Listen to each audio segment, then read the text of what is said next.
será que o reincidente, a pessoa que já foi condenada anteriormente e recebeu uma nova condenação, ela é obrigada a cumprir a sua pena no regime fechado? Para quem ainda não me conhece, eu sou Roberta Renault, sou advogada e atuo na área criminal há 25 anos e criei esse canal com o intuito realmente de facilitar a sua compreensão acerca do direito penal e do direito processual penal. Entender também como é o funcionamento de um processo criminal na prática, porque muitos não têm formação jurídica, são muitos familiares que me procuram e eu sei o quanto vocês precisam, né, estão carentes de informações e às vezes não conseguem um contato tão imediato com a Defensoria Pública. Antes de mais nada, é o que eu sempre digo aqui no canal, principalmente para quem vai começar a atuar na área criminal. Nós não podemos seguir o mesmo padrão que vem sendo seguido por muitos advogados. Os advogados geralmente fazem as mesmas coisas, acatam inteiramente o posicionamento dos tribunais, do Poder Judiciário, não há nenhum tipo de inovação. Porque para você inovar numa tese jurídica, você precisa de conhecimento. Você precisa entender o que é o sistema penal, você precisa entender quais são os princípios que regem a Constituição Federal, os direitos e garantias constitucionais, né? Então, há necessidade de um profundo conhecimento para que você saia da caixa, para que você crie novas teses a favor do seu cliente, né? E esse é um caso que eu entendo que seja dessa forma, tá bom? Então, para isso, a gente vai fazer o seguinte, eu vou contar esse caso que foi apresentado a mim e o que eu fiz e qual foi o meu raciocínio.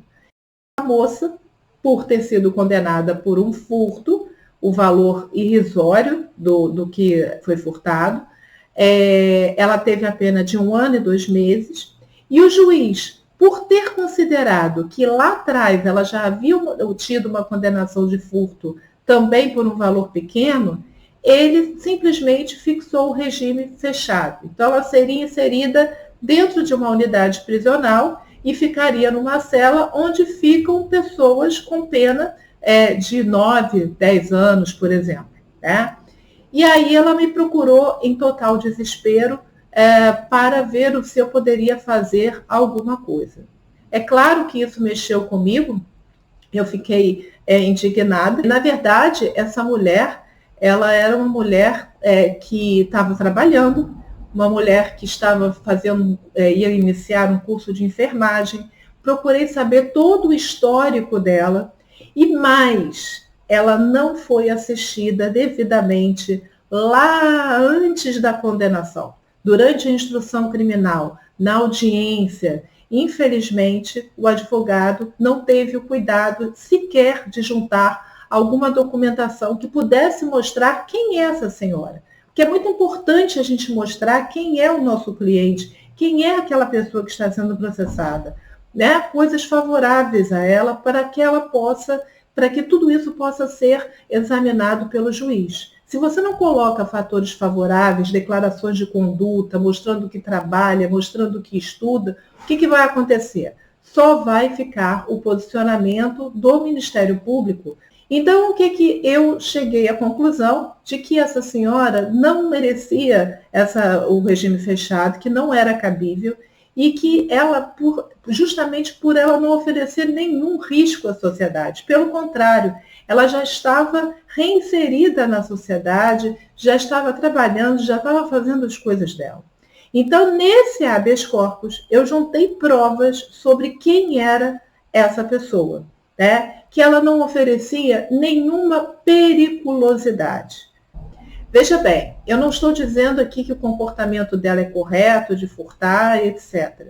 Eu estou questionando aqui se essa mulher trans merece ser inserida na mesma cela que pessoas que estão condenadas por crimes mais graves, com uma pena mais grave.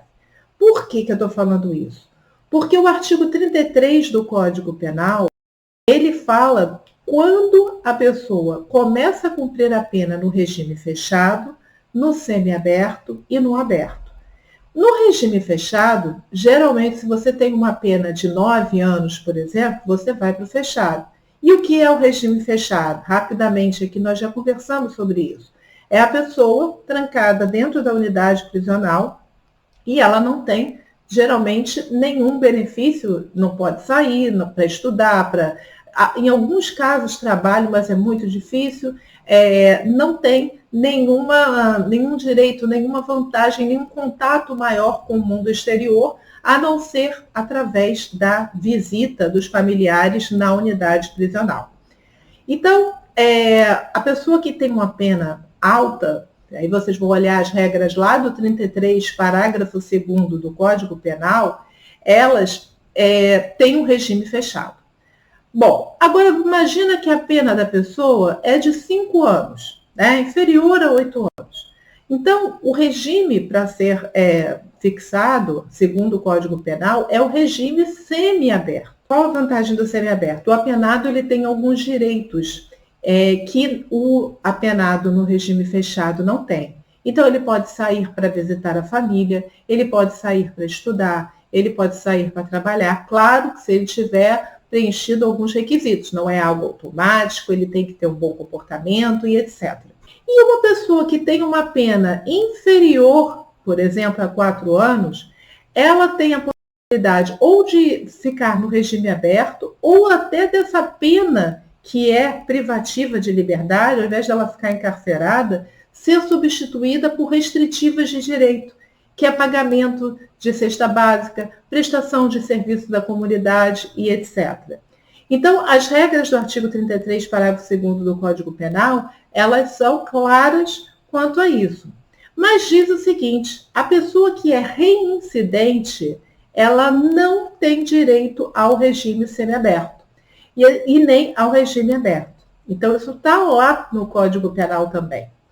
Aí você pode me perguntar, e o que você pediu, Roberta, no habeas corpus? Eu pedi para que ou ela ficasse no regime semiaberto, ou no aberto, ou que a pena dela fosse substituída por pena de prestação de serviço à comunidade, o pagamento de cesta básica. A pergunta aqui é a seguinte, mas o Código Penal não diz que não cabe regime semiaberto para quem é reincidente? Na verdade, essa regra do artigo 33, parágrafo 2º do Código Penal, é uma regra que não é absoluta. Existem várias interpretações sobre ela. E interpretações desfavoráveis. Eu vou explicar aqui por quê. Por exemplo, uma pessoa que é condenada a uma pena de 5 anos, que poderia ficar no regime semiaberto, em alguns casos, os juízes fixam um regime fechado. Então, a jurisprudência, os tribunais têm admitido que essa regra não seja aplicada em determinadas situações. Mas para haver isso, tem que ter uma motivação idônea. Ou seja, uma pessoa que deveria ficar no regime semiaberto, ela vai para o fechado, mas vai para o fechado por quê? O juiz tem que justificar, tem que fazer uma motivação idônea com base em elementos concretos do processo. Então, eu cheguei à conclusão seguinte, se há uma interpretação desfavorável do Código Penal, ou seja, a lei não é aplicada exatamente como está escrito, e a situação do apenado pode ser desfavorável, por que não fazer o contrário? Por que não também interpretar, né, de forma favorável? Fazer uma interpretação reversa desse Código Penal, desse artigo 33, parágrafo 2º. Porque existe uma outra súmula, que é a súmula 269 do Supremo, que diz que é admitido a adoção do regime prisional semiaberto aos reincidentes condenados a pena igual ou inferior a 4 anos. Então, existe essa súmula 269, desde que sejam encontradas circunstâncias judiciais favoráveis. O que aconteceu? Eu levei ao conhecimento do STJ essas circunstâncias judiciais favoráveis. Eu mostrei quem era essa pessoa, a vida que ela levava, porque ela estava guardando o processo em liberdade, tudo que ela vinha fazendo e mostrei que a fundamentação do juiz, dizendo que ela era uma pessoa perigosa, não prosperava. Sem contar que além de mulher trans, né, vai sofrer um preconceito dentro da unidade prisional, isso é claro, óbvio. Tem também a questão dela não ter uma perna, ela é deficiente, então ela usa uma prótese, toma medicamento, enfim. Todas essas situações eu utilizei nesse habeas corpus, né? Então, eu acredito que no caso dela não é regime fechado.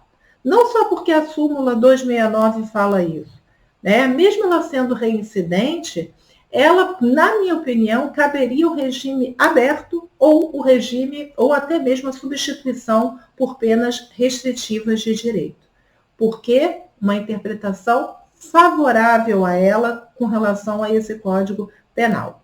Por que não interpretar uma pessoa que cometeu crimes que são crimes de baixíssima periculosidade, o valor dos bens, né, que foram furtados também é baixo, ela mudou de vida durante o tempo que ela guardou o processo criminal último, ela não voltou a cometer nenhum crime, pelo contrário, ela se reestruturou. Por que não fazer com que ela cumpra ou no regime aberto, ou que ela cumpra, pague uma cesta básica ou preste serviços à comunidade? Por que o Código Penal, nesse artigo 33, parágrafo 2º, ele não pode ser interpretado também favoravelmente, né, ao apenado?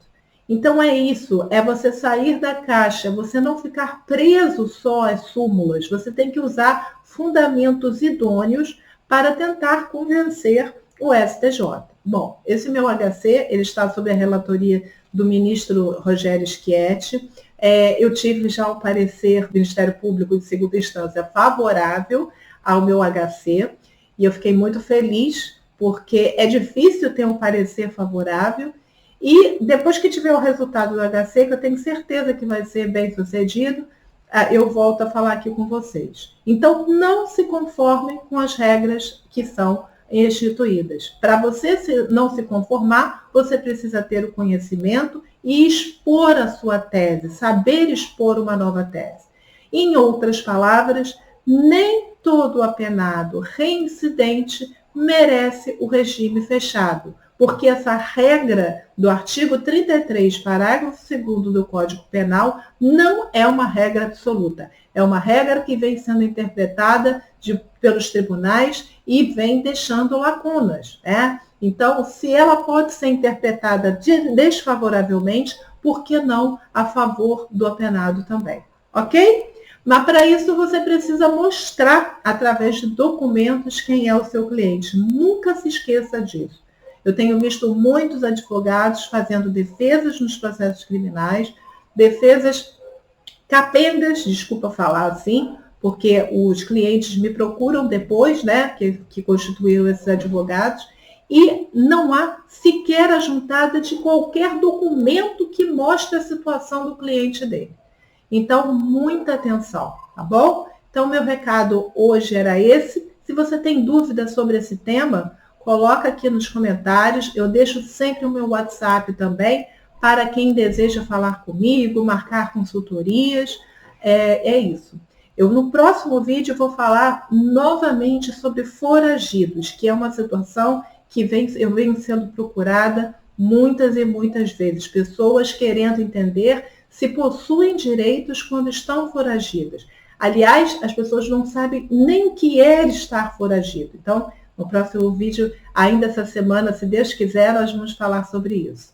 Uma ótima semana para você, fica com Deus e até a próxima oportunidade. Beijo grande, tchau!